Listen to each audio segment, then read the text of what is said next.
Pemerintah Kabupaten Aceh Barat melaksanakan acara pisah sambut Sekretaris Daerah atau Sekda Aceh Barat dari Sekda yang lama Dr. Andes Adonis MSI kepada Sekda yang baru Marhaban SI bertempat di Aula Bapeda Aceh Barat Senin 19 Oktober 2020.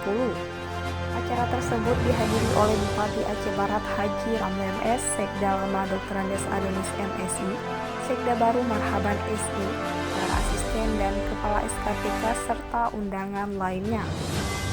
Dalam sambutannya dan arahannya, Bupati Aceh Barat Haji Ramli MS mengucapkan terima kasih kepada Sekda lama Dr. Andes Adonis MSI atas pengabdian dan dedikasinya selama menjabat sebagai Sekda Aceh Barat, yang telah memberikan kontribusi yang positif dan memberikan prestasi yang membanggakan untuk kemajuan Aceh Barat.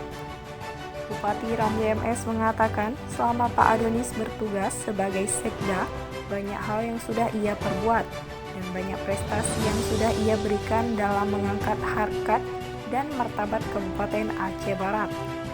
Selanjutnya kepada Sekda yang baru Marhaban SI, Bupati Haji Ramli MS berharap agar giat dalam melakukan koordinasi baik secara internal maupun eksternal dan saling bertukar pengalaman dengan Sekda lama Adonis.